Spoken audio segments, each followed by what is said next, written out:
Hello everyone, स्वागत है आपका मेरे चैनल पर। तो फ्रेंड्स, आज मैं आप सभी के लिए बासी रोटी की एक ऐसी रेसिपी लेके आई हूँ जो बड़े बच्चों और गर्भवती महिलाओं के लिए बहुत फ़ायदेमंद है। अगर आप इन लड्डुओं को बनाकर सुबह अपने बच्चों को स्कूल जाने से पहले खिलाएंगी तो उनका पेट ज़्यादा से ज़्यादा समय तक भरा रहेगा और जिन लोगों का कोलेस्ट्रॉल ज़्यादा है उनको भी ये नुकसान नहीं करेगा, उनको भी ये फ़ायदा करेगा और गर्भवती महिलाओं के लिए तो ये बहुत ज़्यादा फ़ायदेमंद है। तो चलिए शुरू करते हैं। इन लड्डुओं को बनाने के लिए हमें चाहिए कुछ बासी रोटियां। यहाँ पर मैंने 3 बासी रोटियां ली हैं। तो देखिए, ये एक रात पहले की बासी रोटी है।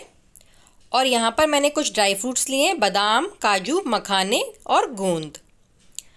और यहाँ पर मैंने 1 कटोरी पिसी हुई चीनी ली है, 1 छोटी कटोरी देसी घी लिया है, 1 चम्मच अजवाइन ली है और 1 छोटी चम्मच सॉल्ट पाउडर लिया है और 1 बड़ी चम्मच खरबूजे के बीज लिए हैं। तो अब मैं रोटियों को मिक्सर जार में डालकर ग्राइंड कर लूँगी। हमें रोटी को बहुत अच्छे से ग्राइंड करना है जिससे ये बहुत अच्छे से पिस जाएंगी। मैंने यहाँ पर रोटियों को तोड़ तोड़ कर डाला है जिससे रोटियाँ जल्दी पिस गई हैं। देखिए, हमें इन्हें इतना ही पीसना है। और अगर आप चाहें तो आप इन रोटियों को पीसने से पहले थोड़ी देर गैस पर सेक सकते हैं जिससे ये करारी हो जाएंगी और इनका पाउडर बहुत इजीली बन जाएगा। तो अब हम लड्डुओं को बनाने के लिए बाकी की तैयारी कर लेते हैं। यहाँ पर मैंने एक कढ़ाई ली है और कढ़ाई के अंदर मैंने 3 चम्मच देसी घी डाला है। अब देसी घी को हम थोड़ा गर्म होने देंगे और इसके अंदर हम सबसे पहले बादाम डालेंगे और बादाम के साथ हम इसके अंदर काजू डालेंगे। हमें सबसे पहले बादाम और काजू ही डालने हैं, बाकी के ड्राई फ्रूट्स हमें बाद में डालने हैं क्योंकि बाकी के ड्राई फ्रूट्स मखाने और गोंद ज़्यादा घी पी जाते हैं। तो देखिए, अब मैंने इन्हें हल्की आंच पर भूनते हुए बिल्कुल गोल्डन ब्राउन कर लिया है और ये बिल्कुल करारे हो गए हैं। अब इनको मैं अच्छे से इनके घी को निकालते हुए इनको बाहर निकाल लूँगी। और अब मैं इसके अंदर डालूंगी बीज। मैंने यहाँ 1 बड़ा चम्मच बीज लिया है, आप चाहें तो इसकी क्वांटिटी अपने हिसाब से बढ़ा सकते हैं। तो देखिए, बीज को भुनने में ज़्यादा टाइम नहीं लगता, ये 1 से 2 मिनट के अंदर ही भुनकर तैयार हो जाते हैं। तो देखिए, अब हम इनको भी बाहर निकाल लेंगे। अगर आप चाहें तो आप बीज को स्किप भी कर सकते हैं, पर ये बहुत फ़ायदेमंद है, इसलिए आप इनको भी इन लड्डुओं में हो सके तो शामिल कीजिएगा। बीज के बाद अब मैं गोंद को फ्राई करूँगी और गोंद को डालने के बाद देखिए, गोंद भी बीज की तरह बहुत जल्दी फ्राई हो जाती है। हमें देखना है जब गोंद के ऐसे सॉफ्ट से गोले से बन जाए, इसका मतलब गोंद अच्छी तरह भुन चुकी है। आप इनको अपनी उंगलियों से दबाकर भी देख सकते हैं। अब एंड के अंदर हम मखाने फ्राई करेंगे क्योंकि मखाने बहुत ज़्यादा घी पीते हैं, इसलिए हम इसको सबसे एंड में फ्राई करेंगे। देखिए, ये कितने क्रिस्पी हो गए हैं और ये सारा का सारा देसी घी इन्होंने पी लिया है। तो चलिए, अब इनको भी मैं निकाल लेती हूँ। मैं एक मखाना आपको तोड़ के दिखा देती हूँ कि ये कितना करारा हो गया है। तो अब हम लेंगे पैन के अंदर 2 चम्मच देसी घी और 2 चम्मच देसी घी डालने के बाद मैं इसके अंदर डालूंगी अजवाइन, जो मैंने 1 चम्मच लिया है।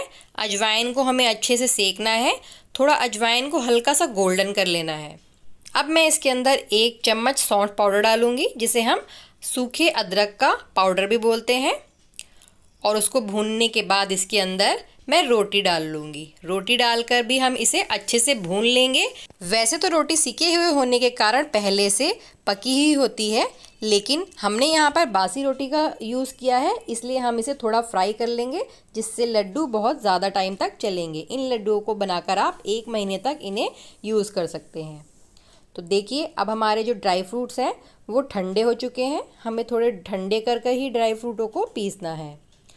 अब मैं इन ड्राई फ्रूट्स को मिक्सी के जार में डाल लूँगी और बस इनको मैं ग्राइंड कर दूँगी और मैं बस इसको 2 बार ग्राइंड करूँगी। देखिए, हमें ज़्यादा बारीक इसका चूरा नहीं चाहिए।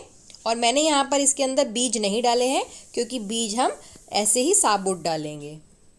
तो अब रोटी भी बिल्कुल गोल्डन फ्राई हो चुकी है। अब रोटी को मैं इस थाल में डाल दूँगी और अच्छे से सारी रोटी निकाल लूँगी।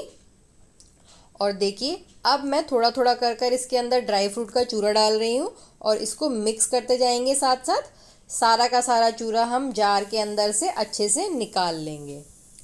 तो अब हम इसको अच्छे से मिक्स करेंगे और अब मैं इसके अंदर थोड़ी थोड़ी कर चीनी का पाउडर डाल रही हूँ। हमें थोड़ा थोड़ा कर डालना है। मैंने यहाँ पर 1 कटोरी चीनी का पाउडर लिया है। आप चाहें तो अपने हिसाब से कम या ज़्यादा कर सकते हैं। और मैं इसको अब हाथ से मिक्स कर रही हूँ क्योंकि ये हाथ से अच्छे से मिक्स हो जाएगा, क्योंकि चीनी के छोटे छोटे से इसके अंदर लम्स बन जाते हैं जो हम हाथ से अच्छे से इसको ख़त्म कर सकते हैं। जिन लोगों को शुगर है वो शुगर फ्री पाउडर का भी यूज़ कर सकते हैं। अब यहाँ पर मैं बाकी बचा हुआ देसी घी ले रही हूँ और अच्छे से देसी घी में मिक्स कर रही हूँ। तो देखिए, अब बचा हुआ देसी घी भी मैं डाल दूँगी इसके अंदर और इसको अच्छे से मिक्स कर लूँगी। और हमें इतना देसी घी चाहिए जिससे हमारा एक लड्डू टाइप का बन जाए। हम इसे चेक कर लेंगे। देखिए, हाथ में लेने से, मुट्ठी में लेने से ये लड्डू बन रहा है। तो चलिए अब हम इससे लड्डू बना लेते हैं। हमें इसको हल्के गरम में ही डालना है, ज़्यादा तेज़ नहीं, लेकिन इतना गरम जिससे ये हम इसको छू सकें। चीनी भी हमें हल्के गरम में ही डालनी है। तो देखिए, अब मैं इसके लड्डू बना लूँगी। हमें थोड़ा इसको दबाते हुए इसके लड्डू बनाने हैं जिससे ये अच्छे से सेट हो जाएगा। एक बार जब ये सेट हो जाएगा तब इसके अंदर देसी घी जम जाएगा और ये लड्डू अच्छे से सेट हो जाएंगे और उसके बाद आप इनको डब्बे के अंदर स्टोर करके रख सकते हैं। ये उसके बाद नहीं टूटेंगे। मैंने यहाँ पर कम देसी घी का यूज़ किया है। अगर आप चाहें तो अपने हिसाब से देसी घी को बढ़ा भी सकते हैं। तो देखिए, अब लड्डू बिल्कुल तैयार हैं। 3 रोटियों और कुछ ड्राई फ्रूट से 20 लड्डू बनकर तैयार हुए हैं। और यहाँ पर थोड़ा सा मैंने चूरा भी अलग निकाल कर रख लिया है।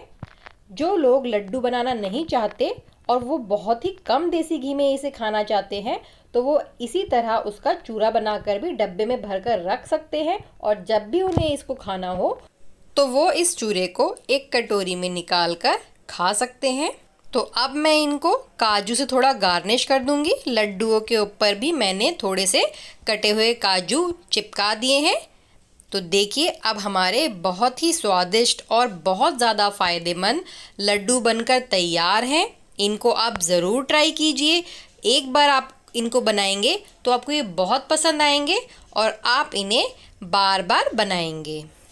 और अगर आपको मेरी ये रेसिपी पसंद आई हो तो प्लीज़ मेरी वीडियो को लाइक कीजिए, मेरी वीडियो को शेयर कीजिए अपनी फैमिली और फ्रेंड्स के साथ।